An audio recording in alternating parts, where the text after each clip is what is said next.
Indonesia tuh sempat jadi negara paling korup di seluruh dunia. Benar-benar kalau dilihat skornya itu paling rendah. Dan saya rasa kalian akan terkejut kenapa asal-usulnya bisa kayak gitu. Tapi sebelum kita lanjut, kita harus setuju sama satu hal, bahwa korupsi adalah racun terbesar dari sebuah negara yang harus diberantas sampai akarnya. Kalau kita iya-iya aja, jangan berharap Indonesia akan maju. Warganya pun bisa sengsara. Kita pun juga harus paham bahwa korupsi itu bukan hal yang pasti. Gak ada polisi di dunia yang tahu persis semua kejadiannya. Tapi mereka udah agree sama satu hal, namanya Corruption Perception Index. Jadi dalam penilaian 0 sampai 100, 0 itu negara yang paling korup, 100 itu negara yang paling bebas korupsi. Fast forward sampai di tahap sekarang, Indonesia tuh nilainya sekitar 34. Ya lumayan rendah menempatkan Indonesia di peringkat 109 dari 180 negara di tahun 2025. Dan ini terendah sejak 2014. Kalau dibandingin sama rata-rata korupsi di seluruh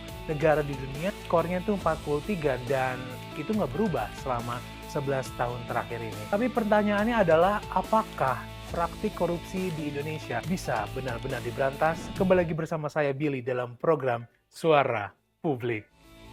Kalau teman-teman pernah lihat ada berita yang viral di mana tercium aroma busuk menyengat karena beberapa titik jalan di Tangerang Selatan dikepung oleh gunungan sampah. Kenapa ini bisa terjadi?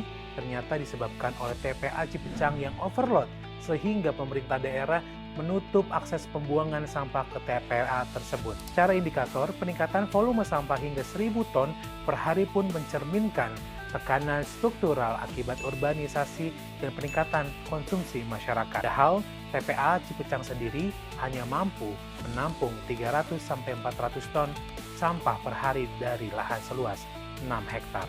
Lalu, peristiwa longsor gunungan sampah di TPA Cipecang pada 22 Mei 2020 lalu menyebabkan sampah-sampah meluap ke Sungai Cisadane. Ini sangat berbahaya tentunya bagi warga karena dapat mengancam kesehatannya.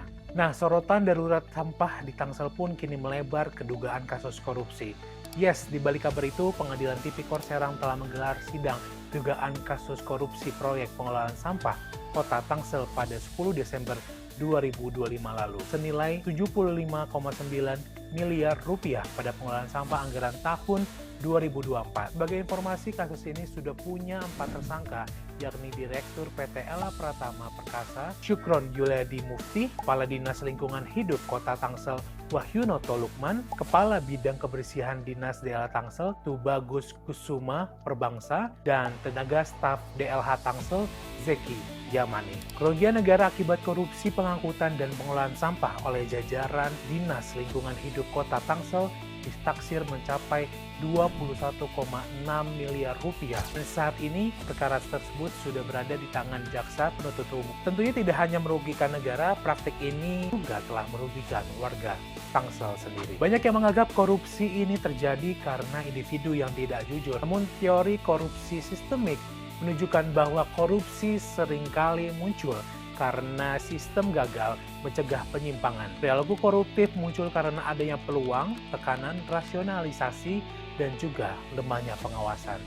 Ketika pengawasan lemah, transparansi minim, dan akuntabilitas tidak berjalan efektif, korupsi menjadi risiko yang melekat dalam sebuah tata kelola. Ini juga sejalan dengan institutional theory yang menjelaskan bahwa kualitas tata kelola ditentukan oleh kekuatan institusi itu sendiri. Ketika mekanisme pengadaan hanya bersifat administratif dan tidak substantif, maka penyimpangan dapat berlangsung tanpa terdeteksi. Banyak warga menilai bahwa kasus ini kiranya menjadi refleksi tersendiri terkait permasalahan sampah yang kini dirasakan masyarakat Tangsel. Padahal, kalau dilihat secara anggaran Tangsel sebetulnya tak bisa dibilang kekurangan ya. APBD-nya mencapai sekitar 5 triliun rupiah. Jika dugaan korupsi ini berdampak langsung pada manajemen sampah di Tangsel, maka ini menjadi bukti bahwa integritas birokrasi sangat menentukan kualitas hidup banyak orang. Dalam konteks seperti ini, korupsi tidak lagi menjadi konsep yang bersifat abstrak, karena yang dipertaruhkan adalah hak warga untuk hidup di lingkungan yang sehat dan layak. Nah, besar harapannya dengan semakin terbongkarnya konsekuensi politik terhadap lingkungan belakangan ini bisa menjadi motivasi untuk para penegak hukum menindak tindakan oknum yang semena-mena. Kalau pandangan kalian terkait dugaan kasus korupsi sampah di Tangsel bagaimana? share di kolom komentar ya.